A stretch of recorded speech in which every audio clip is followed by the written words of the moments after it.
प्रिय विद्यार्थियों, आज मैं डॉक्टर वंदना जोशी, चित्रकला सहायक आचार्य, आपको पुनरुत्थान काल के अंतर्गत बंगाल स्कूल का अध्ययन करवा रही हूँ। बंगाल स्कूल के बारे में जानिए और समझिए। बंगाल स्कूल, इसे टैगोर शैली के नाम से भी पहचाना जाता है। आधुनिक भारतीय चित्रकला में बंगाल स्कूल का बड़ा महत्व है। यह परंपरागत भारतीय चित्रकला का पुनर्जागरण था। इस शैली के प्रवर्तक अवनींद्रनाथ ठाकुर थे। उन्होंने अपनी प्रतिभा के बल पर इस शैली का विकास किया। ओसी गांगुली का मानना है कि पुनरुत्थान शैली का जन्म बौद्धिक विचार एवं स्वदेश प्रेम का प्रतिफल है। अवनींद्रनाथ के साहसिक क्रांतिकारी विचारों एवं ई.बी. हेवेल के भारतीय कला के प्रति उदार व्यवहार ने बंगाल शैली को जन्म दिया। इस आंदोलन का प्रभाव प्रायः समस्त भारत के तत्कालीन चित्रकारों पर पड़ा और विरोधों के बावजूद भारत के सभी हिस्सों में यूरोपीय चित्रकला की शैली में भारतीय विषयों को दर्शित करने की प्रवृत्ति निरंतर बढ़ती गई। इस प्रकार भारतीय कला को विदेशी जकड़ से मुक्त किया गया। 1905 से 1916 ईस्वी तक अवनी बाबू कलकत्ता के आर्ट स्कूल के कुछ वर्ष प्रधानाचार्य तथा शेष समय आचार्य पद पर रहे।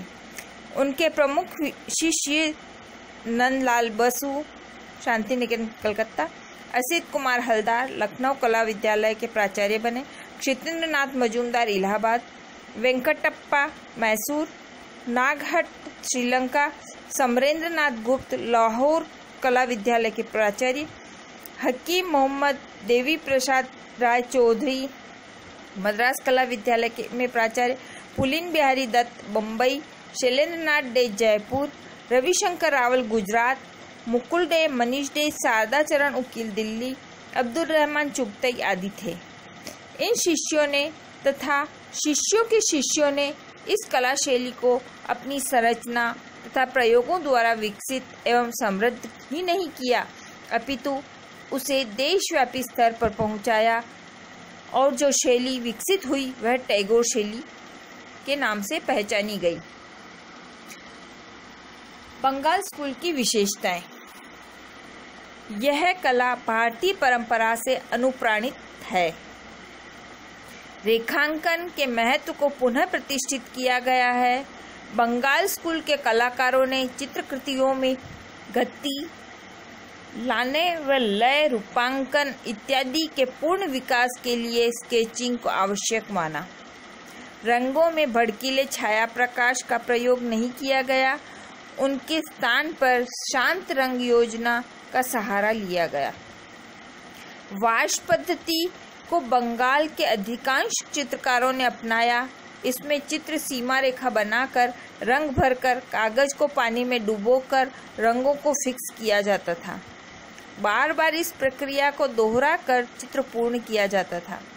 वाश पद्धति वाले चित्रों में विदेशी रंग और कागज का भी प्रयोग हुआ था।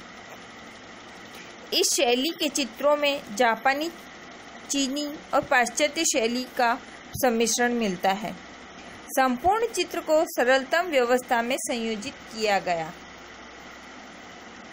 कुछ कलाकारों ने प्रमुख रूप से नंदलाल बोस, क्षितेंद्रनाथ मजूमदार टेम्परा पद्धति को अपनाया। अवनी बाबू ने टेम्परा को कभी पसंद नहीं किया।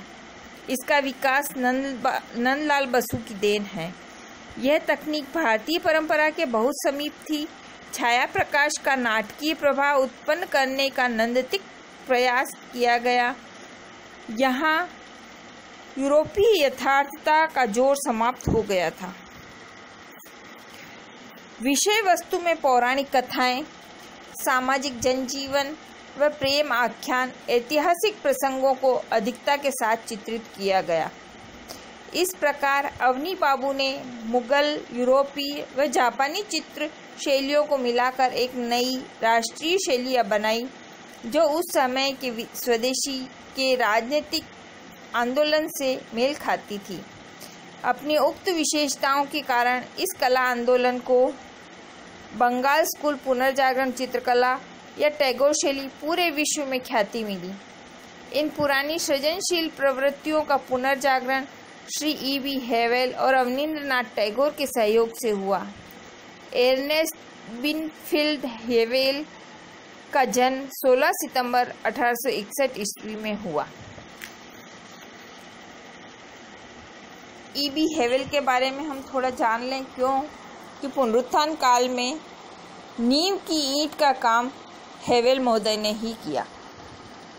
अवनींद्रनाथ टैगोर और अन्य कलाकारों को भारतीय कला में कितनी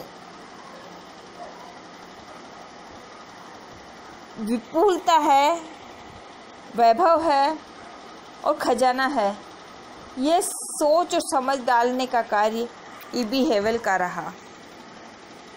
बंगाल स्कूल की स्थापना के बाद जिस यूरोपीय कला का व्यापक प्रसार हुआ, उसके जनक E.B. हेवेल थे। उन्होंने भारतीय कला की दिशा बदली। 1848 ईस्वी में उन्होंने मद्रास कला विद्यालय का कार्यभार संभाला। 1896 ईस्वी में कलकत्ता कला विद्यालय में उनको स्थानांतरित कर दिया गया, जहां वे शिक्षक व प्राचार्य बने। 1908 ईस्वी में हेवेल ने भारतीय मूर्तिकला एवं चित्रकला नामक ग्रंथ प्रकाशित किया। उन्होंने भारतीय कला पर बहुत कुछ लिखा। 1920 ईस्वी में अपनी प्रारंभिक रचनाओं को संक्षिप्त प्रकाशन हैंडबुक ऑफ इंडियन आर्ट में किया। हेवेल ने भारतीय विद्यार्थियों को भारतीय संस्कृति की ओर प्रेरित किया। इस महान विद्वान का 31 दिसंबर 1934 को निधन हो गया।